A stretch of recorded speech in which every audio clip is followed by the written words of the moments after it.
Hello my YouTube family. Guru Purnima की आप सभी को ढेर सारी शुभकामनाएं। आइए जानते हैं गुरु पूर्णिमा क्यों मनाया जाता है एवं इसका महात्म्य क्या है। गुरु शिष्य के रिश्ते की महात्म्य को याद रखने के लिए गुरु पूर्णिमा मनाई जाती है। पौराणिक रीति के अनुसार गुरु पूर्णिमा के दिन शिष्यों को स्नान के बाद दान धर्म करके अपने गुरुओं से आशीर्वाद लेना चाहिए।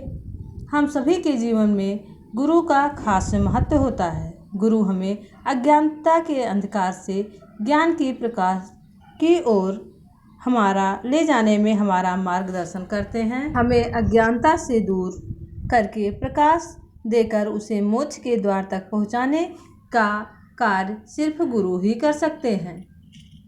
गुरु का ज्ञान और शिक्षा ही जीवन का आधार है। गुरु के बिना जीवन की कल्पना भी अधूरी है। सनातन अवधारणा के अनुसार इस संसार में मनुष्य को जन्म भले ही माता पिता देते हैं, लेकिन मनुष्य का सही अर्थ गुरु कृपा से ही प्राप्त होता है। गुरु जगत ब्रह्मा के साथ साथ भवतारक पथ प्रदर्शक भी होते हैं।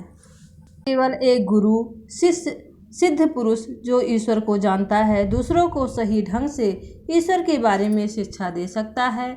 व्यक्ति को अपनी दिव्यता को पुनः पाने के लिए एक ऐसा ही सद्गुरु चाहिए जो निष्ठापूर्वक सद्गुरु का अनुसरण करता है, वह उसके समान हो जाता है, क्योंकि गुरु अपने शिष्यों को अपने ही स्तर तक उठने में सहायता करते हैं। का अर्थ होता है वह व्यक्ति जो विद्या, बुद्धि, बल, वय या पद में सबसे बड़ा हो, उसे गुरु का दर्जा प्राप्त होता है। गुरु शिष्य संबंध मित्रता की उच्चतम अभिव्यक्ति है, क्योंकि यह निस्वार्थ दिव्य प्रेम और बुद्धिमत्ता का अधीन होता है। यह सभी संबंधों से सबसे उत्पन्न एवं पवित्र होता है। जब हम सभी जीवन की घाटी में से दृष्टिहीन अंधेरे में ठोकर खाते हुए आगे बढ़ते रहे हो, तब तुम्हें किसी ऐसे व्यक्ति की सहायता चाहिए जो देख सकता हो।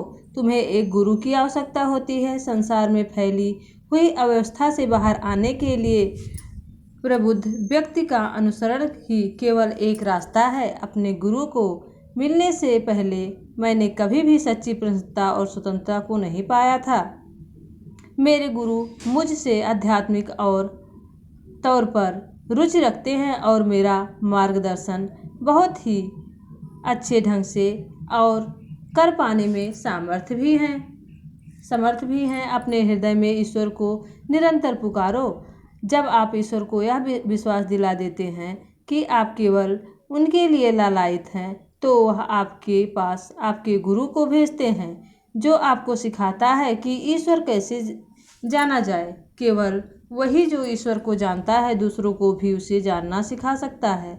जब ऐसे व्यक्ति को पाया, अपने श्री गुरु को पा लिया, तो मुझे समझ आया कि ईश्वर रहस्यमय तरीके से नहीं, बल्कि उत्पन्न आत्माओं द्वारा सिखाते हैं। ईश्वर अदृश्य है, किंतु जो उनमें निरंतर संपर्क है, उनकी बुद्धिमत्ता और आध्यात्मिक अनुभवों के द्वारा वह दृष्टिगोचर है। किसी के जीवन में बहुत से शिक्षक हो सकते हैं, पर गुरु केवल एक ही हो सकता है, जो हमारा मार्गदर्शक है, हमारा भला चाहता है, हमें उन्नति के रास्ते पर और अंधकारों से निकालकर हमें किरण बनकर हमें मार्गदर्शन कराता है।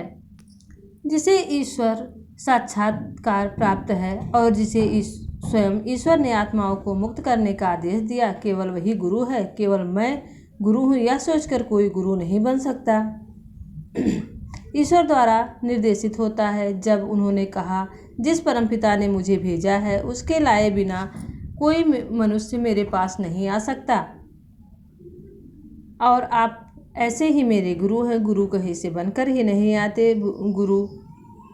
जो गुरु लोगों की पूजा स्वयं स्वीकारता है, वह केवल अहंकार का पुजारी है। कोई मार्ग सच्चा है या नहीं, यह जानने के लिए केवल किसी प्रकार के गुरु उसके पीछे हैं कि उसके व्यवहार से क्या ऐसा लगता है कि वह भगवान द्वारा निर्देशित या केवल अपने अहंकार के द्वारा निर्देशित है।